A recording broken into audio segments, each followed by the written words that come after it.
Welcome to the Anna Bemis Palmer Museum. Today I'm going to take you for a tour of our History of York County exhibit. The first thing you see when you walk in is our Palmer case. Here you'll see items relating to our founder, Anna Bemis Palmer, and her family. This case rotates on its own timeline and currently shows a picture of Anna, a painting of her house, and several of her kitchen items.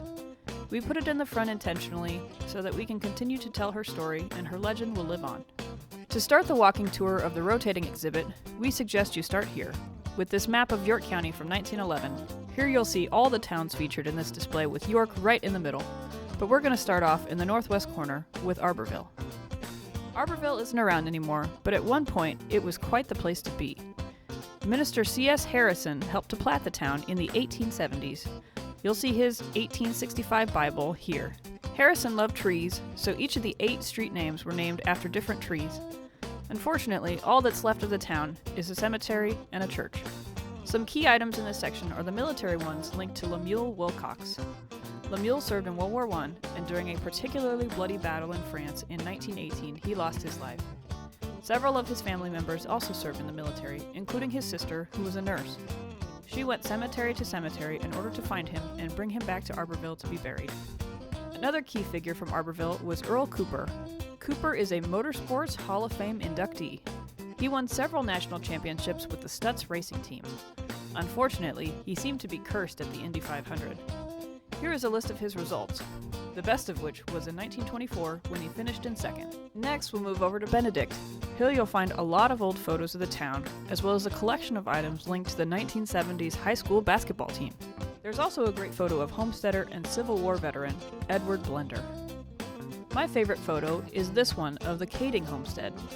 This homestead was one of the first in Benedict's history. However, they didn't get around to taking the picture until 1913. By that time, the house was a chicken coop, but that didn't stop them from posing in front of it. Moving over to Bradshaw, we have a lot of neat artifacts representing this small town, like this powder pouch from the Civil War, or this charter from the Bradshaw Grand Army of the Republic. But the most significant item is probably the set of photos from 1890. In June of that year, a large storm came through Bradshaw, and after it was gone, not a single structure was without some sort of damage. It's said it took almost 12 years to rebuild to where they were before the storm. 60 people were injured, and 12 people lost their lives during that terrifying night. Next up is Henderson. Henderson's history is filled with ties to the Mennonite community, so you'll see several items relating to them, as well as this adobe brick from the Regier homestead. There's also a great photo in this area showing boys on bicycles. The note attached to this photo indicated that every boy who owned a bicycle in town lined them up on Main Street for the photo. My favorite item in this section is this large painting done by Roy Tucker in the 1960s.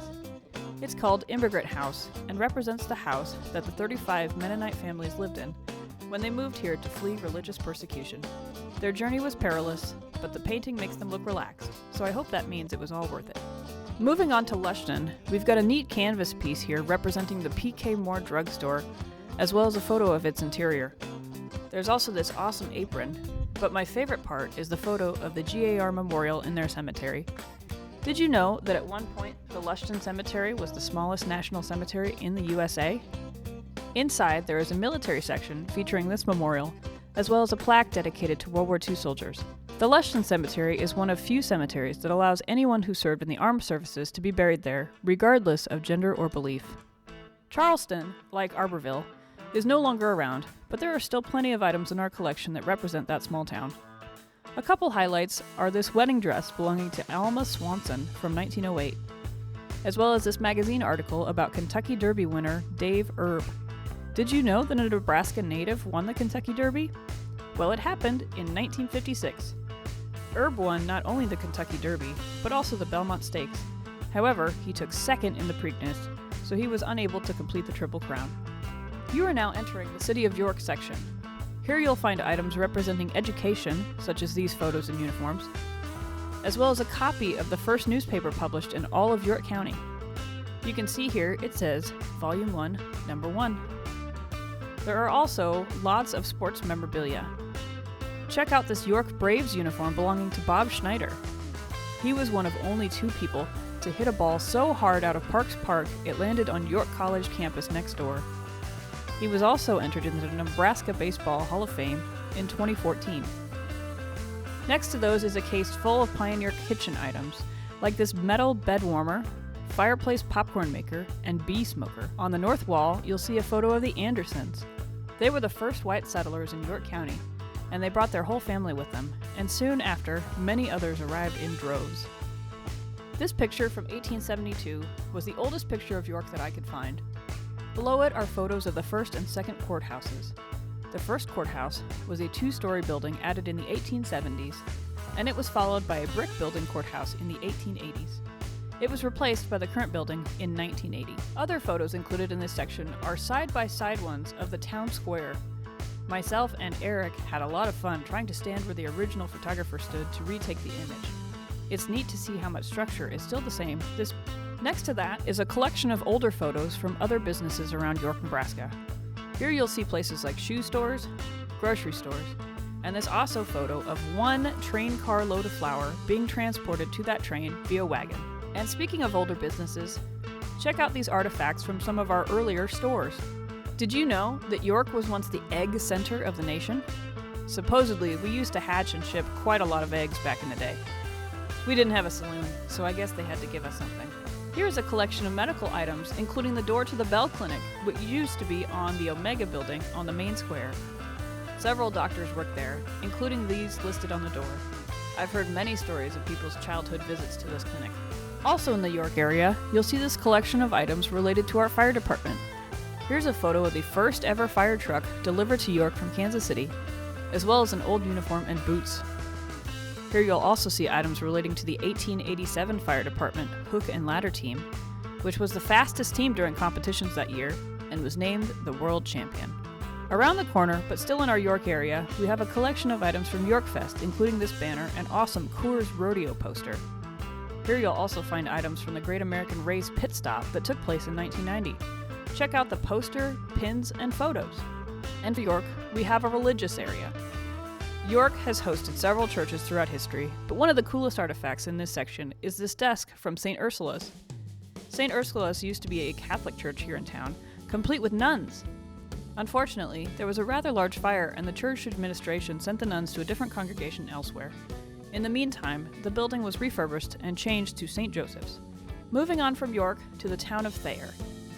Here you'll find a neat wedding dress with a photo of the bride and groom, plus several old photos from town's history. A big name that came from Thayer was this guy right here, Steve Henson. He was born in Thayer and attended York High School. After graduating, he became a truck driver for 25 cents an hour. Realizing he wanted more, he turned to being a plumber in the bushes of Alaska. He made a lot of money doing this, as it was a difficult job. He also managed the kitchen for his fellow coworkers. There he developed a salad dressing that he spent years perfecting the recipe for. When he retired, he bought a ranch in California where he also sold his salad dressing. Clorox soon learned of its popularity and bought the recipe for him for $8 million. The name of the dressing? It was the same name as the ranch, Hidden Valley Ranch. Next up is Gresham. Here you'll see another wedding dress. This one is from 1923, and with it came several accessories like these shoes and wedding book. There was also a slice of wedding cake from 1923, which you won't see on display anytime soon.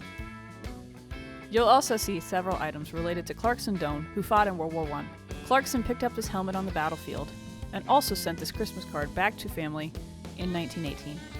Unfortunately, Clarkson contracted tuberculosis during his service and died at the young age of 34.